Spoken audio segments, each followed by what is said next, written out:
Frameworks is a very different proposition compared to some of the other sleek carbon bikes on this test. US racer Neko Mulally, after years of riding for some of the biggest teams on the World Cup circuit, thought, enough of this nonsense, I'll make my own bloody bike. While it's not uncommon for riders to seek greater involvement in design, or maybe even building a race team to suit their needs, Frameworks is going one step further. So the talk of the town in downhill racing for the last year or two has been Neko Mulally's Frameworks project.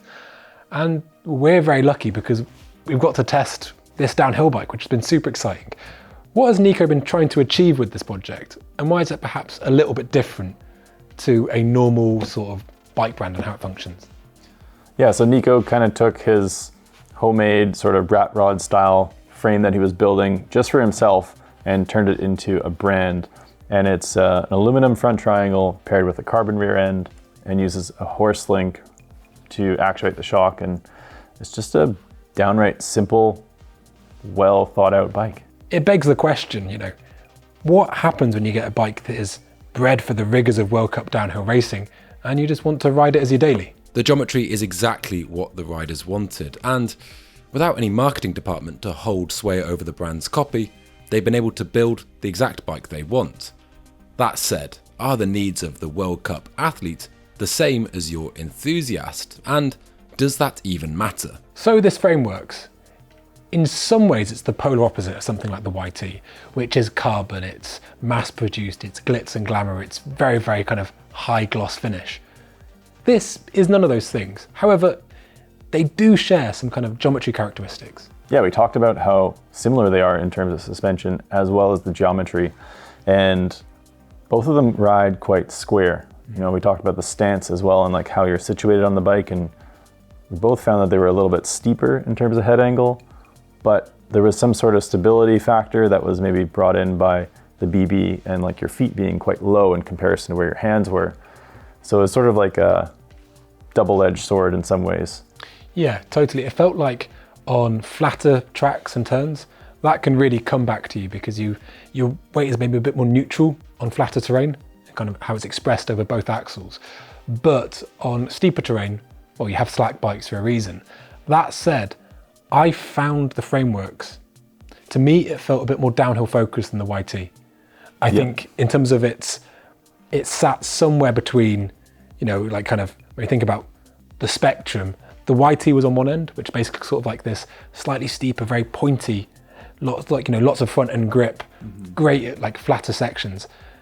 On the other end of the spectrum would, be the common style and the intense. When doing back-to-back runs, listen, it wasn't harsh to the point where it really inhibited performance or tracking, but it was definitely less comfortable than something like the common style or YT. Now, when we look back from that big hunk of metal that is the front triangle to that rocker, this bike is of course a 4-bar. Now, how did you interpret the performance of this bike in particular? And are all 4 bars the same, or is there a bit of variation between them? Yeah, so the 4-bar horse link design does some things really well. There's especially in the progressive setting, there was a lot of like supple, small bump tracking, did that exceptionally well. It also took care of a lot of the medium-sized hits really well. There was certain sections we were filming on, and so we were repeating these on different bikes, and that bike just stayed higher in the travel and wasn't bottoming out, wasn't hitting rims as often on that bike. And one thing I didn't like came in a section shortly after that, and it was down like a pretty steep pitch that was very chunky with like exposed rocks. And so you're timing your braking on the smooth sections and off and on the brakes, and the bike kind of gave a little bit more of like a rocking pitching sensation. And that's one thing you kind of get with a lower anti-rise in that horse link. Absolutely. I mean, it's kind of a very different prospect to those high pivots, which they tend to have a higher value of anti-rise and they just feel calmer on the brakes. The chassis just feels so stable. The one thing we tend to really like about the high pivots, as we're mentioning them, is the lack of interference you get from the drivetrain through your feet. Now, you mentioned how good this bike was at the small bumps. And I wonder how much that has to do with kind of the Frameworks team taking stock of the benefits and negatives of a 4-bar and saying, listen, if you put a 4-bar on a bike, you are gonna get some feedback through the drivetrain. I mean, we saw that on the YT. Yeah. Totally. And so from stock, just put the remedy on it, put the O-chain on it. Not only did it give a far quieter sensation when you were riding it in terms of, you weren't getting your feet pulled all over the place, but also I wonder how much that actually enabled the suspension just to do what it wanted and just work freely. So when a bike can be anything they want, with any features they choose, what has the team gone for? 3 idlers, 17 flip chips and 9 different rear axle positions, you might assume. Well, not quite. So we mentioned earlier on, you've got the O-chain, you've got the adjustable shock positions.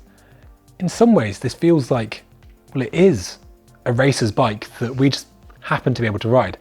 However, that's not to say it's particularly cheap. No, definitely not. How does the price compare against something like the YT? The frame, as tested with the DHX shock, costs $4,450 US, which is only around $1,500 less than the complete YT. It's a sizable amount. Yeah, I mean, the front triangle is aluminum and made by the famous Frank the Welder in the US. So, if you want that sort of rat rod style bike, this is quite a unique bike. And yeah, it's what Neko's prototype. Like, he built it for himself. And if you want to align and ride those things that he wants in that bike, boom, that's it. Yeah, totally. I think as well, the people that buy this bike will be wanting to support his project as much as get a bike they actually want. And there's something to that. Now, when it comes to this spec, it was a solid spec again of sort of Fox. There was some Hayes brakes on there, which offered a lot of power. Quite a mix. This kind of the star of the show for me was actually the Envy wheels. Yep. Now, we dinged a lot of rims on this test. We hit the Envies into many things, but they were both comfortable, compliant, and most importantly, in one piece by the end, which is really, really good. What did you think of the carbon wheels, and did they match your expectation? Yeah, I was blown away with these things. Like we said, definitely dinged a couple rims, and these ones held up through thick and thin, man. Like, they were impressive, and not overly stiff either, which is, some things people critique about carbon wheels. These were definitely more on the compliant side, so give them a good shout out for building strong, like, comfortable wheels. In the USA too. Fans of World Cup downhill to one side, who's this bike for? So, Neko Mulally aside, who's this bike for? I think this is going to be for a racer through and through. Obviously, it's a bike prototyped by Neko and now built into production. But it's also geometry that suits a wide variety of tracks. It's stable, it's still sharp, so it handles bike park berms, it carries speed well, it can handle the rough stuff just as well. Absolutely. When it comes to who this bike isn't for, I think it's not for the casual user. In the sense that this isn't cheap, it's not going to be a value proposition for my first downhill bike. It's a really specialist bit of kit. Secondly, and in a similar vein, I think people that want a comfortable bike, they're just kind of cruising out laps all day, I think there are kind of more comfortable, more compliant bikes available. What are its strengths and weaknesses? It's strong. It's strong, yeah, totally. Yeah, we talked about being a bit of a hammer.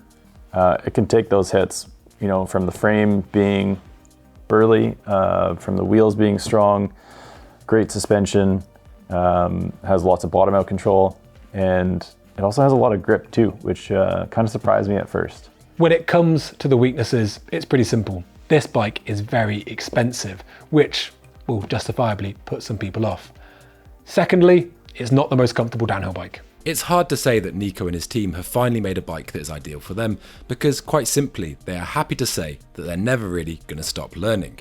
This downhill bike will work though as a good foundation for their future endeavours. There are slacker bikes that maybe feel slightly more capable. There are also bikes that perhaps offer a shade more comfort. However, if you're riding at World Cup speed and trying to carry momentum all over the racecourse, the Frameworks is bred for that very purpose.